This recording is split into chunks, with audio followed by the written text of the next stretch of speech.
Seperti yang telah kita ketahui bersama, adalah fakta yang tidak terbantahkan, bahwa bangsa Nusantara adalah pelaut yang terampil, dan diketahui telah melakukan perjalanan ke setiap sudut benua untuk berdagang dan berdagang.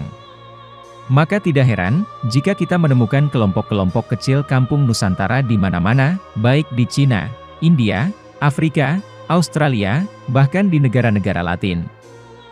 Dari timur ke barat, dari dataran rendah hingga atap-atap Asia di Tibet, dari hutan Indochina ke gurun Baghdad dan Persia, mereka semua telah mencatat tentang suatu bangsa dan kerajaan yang sangat besar, yaitu Sribhoja, Shambhala, Sabak, Zabaj, Shafaka, Javaka, Chevaka, Chalifocha, Shihlifoshih, Sanfosi, atau Sviaga. Arab sendiri mengenalnya sebagai Sayabiga.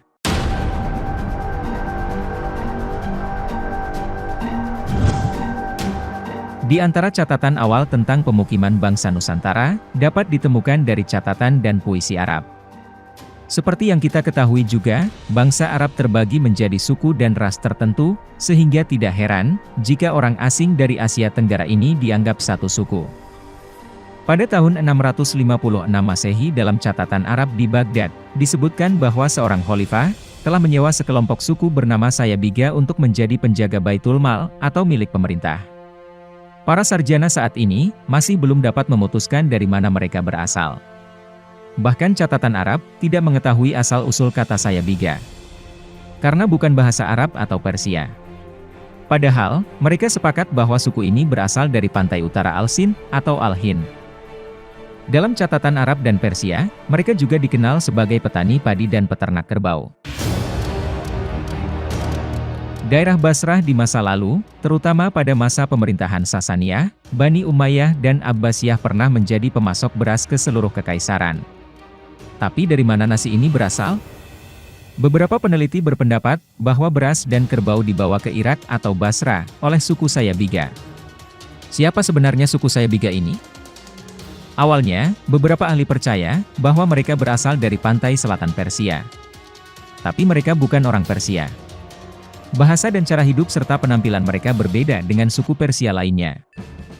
Untuk mendapatkan sedikit kepastian tentang siapa Sayabiga dan dari mana mereka berasal, mari terlebih dahulu merujuk pada buku Ensiklopedia Pertama Islam 1913 hingga 1936, yang dikumpulkan dan diedit oleh Martijn Theodor Houtsma. Buku ini bukan ensiklopedia Islam, tetapi lebih fokus pada kumpulan fakta tentang dunia Islam di seluruh dunia. Dalam memberikan definisi pada kata Sayabiga, Houtsma merujuk pada sebuah buku yang ditulis oleh Michael Jan de Goeje. Menurut de Goeje, puak atau suku yang dinamakan Sayabiga ini, didapati telah membina penempatan-penempatan awal di sekitar pesisir pantai Teluk Parsi sebelum kedatangan Islam. Sewaktu pemerintahan Khalifah Abu Bakar As-Siddiq, penempatan-penempatan untuk puak Sayabiga juga telah dikenal pasti di daerah Bahrain.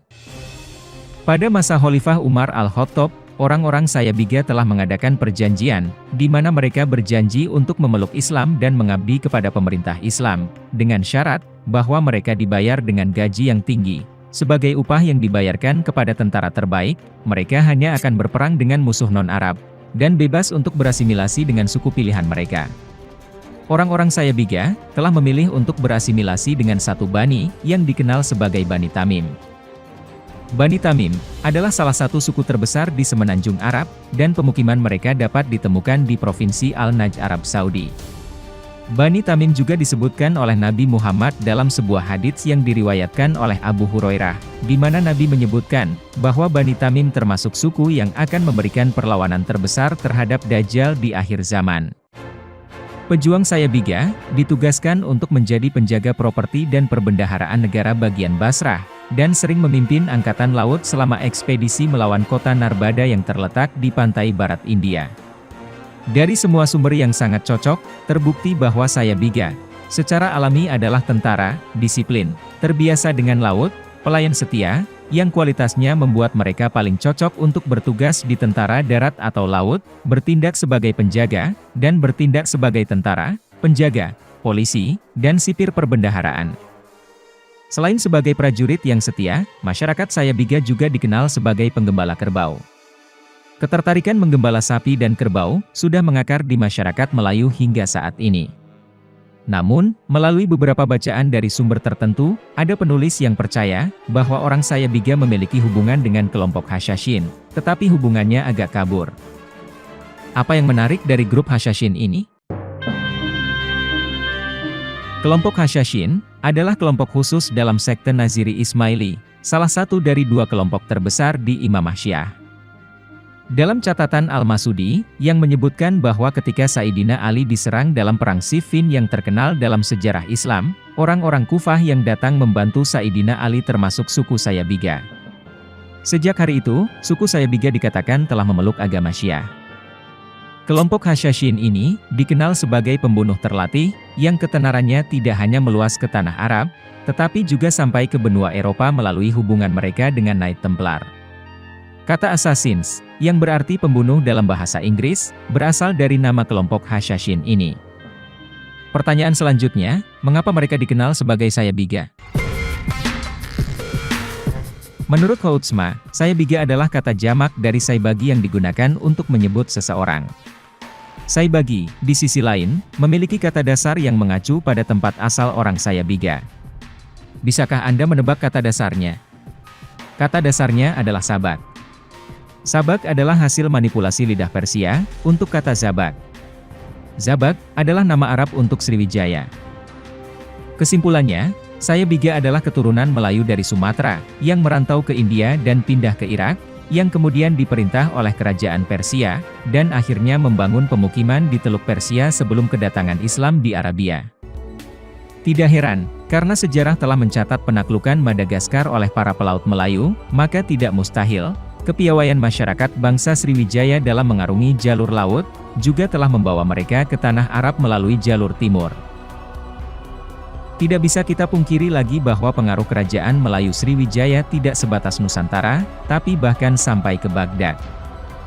Artinya sejak awal, Sriwijaya telah memainkan peran besar dalam sejarah kerajaan dunia. Hal ini memperkuat teori bahwa sebelum datangnya syiar Islam, masyarakat Nusantara telah menjalin hubungan dagang dan membuka pemukiman di pelabuhan-pelabuhan besar di seluruh dunia di sana. Bukti selanjutnya adalah penjajahan penduduk Sayabiga atau Sriwijaya di Iran Selatan. Kajian Profesor Asy'ari Muhammad, seorang arkeolog UKM, menunjukkan bahwa memang hubungan antara kerajaan Persia dari dinasti awal telah terjadi dengan Nusantara. Dia membuat perbandingan antara tembikar kaca biru yang ditemukan di beberapa situs di negara itu dengan yang ditemukan di Persia, dan hasilnya ternyata sama. Hal ini dapat menjelaskan teka-teki, mengapa ada banyak kata Persia dalam kosakata Melayu selain bahasa Arab, di antaranya adalah kota, balai, domba, pernikahan, pelaut, pesta, lapangan, piala, belok, pasar, kapten, pedagang, prajurit, jam, seruling, kurma, gandum, dan lain-lain. Catatan Arab tentang Kalah atau Kedah pada masa kejayaannya, menyebutkan tentang barang-barang yang diperdagangkan di pasarnya. Menurut informan, di pasar Kalah, ada orang yang menjual gandum dan kurma, dan orang-orang memakan gandum sebagai makanan pokok. Dari mana mereka mendapatkan gandum ini? Tentu saja tidak tumbuh di Kedah, karena cuaca dan kondisi tanah di sini tidak cocok untuk menanam gandum dan kurma. Tentunya barang-barang tersebut didatangkan dari Persia, yang hingga saat ini merupakan salah satu negara pengimpor kurma terbesar. Sekarang terserah Anda untuk menilai, apakah para pelaut Sriwijaya pernah mencapai Basrah dan menjadi tentara bayaran dinasti Umayyah, atau hanya teori cocoklogi. Sebelumnya, ada hubungan yang dilakukan Maharaja Sriwijaya dengan para penguasa Khilafah Umayyah di Baghdad dan Damaskus. Bahkan studi tentang ini telah dibuat dan dipesan oleh Eski Fatimi dan dapat dibaca di internet. Dia telah menganalisis dua surat yang dikirim dari Mihraj atau Maharaja Sriwijaya kepada Khalifah. Satu surat untuk Muawiyah bin Abi Sufyan tertanggal 661 Masehi, dan satu surat lagi untuk Umar bin Abdul Aziz yang memerintah sekitar tahun 717 Masehi. Menurut Fatimi, Raja Al-Hind yang disebutkan dalam catatan Arab dalam surat ini, berasal dari kerajaan Zabaj atau Sriwijaya. Perlu dicatat, bahwa Zabaj sebenarnya lebih mengacu pada daerah yang berada di bawah pengaruh suatu bangsa, yaitu Javaka, bukan nama sebenarnya dari sebuah kerajaan. Surat ini, pertama kali dicatat oleh Al-Jahiz dalam bukunya yang berjudul Al-Hayawan. Menurut Jahis, Abdul al-Malik bin Umar, melihat surat tersebut di kantor sekretaris Khalifah Muawiyah, yang kemudian diberikan kepada Abu Yakub al-Takafi, yang kemudian memberikannya kepada Al-Haytham, yang merupakan sumber dari Ibnu Jahis.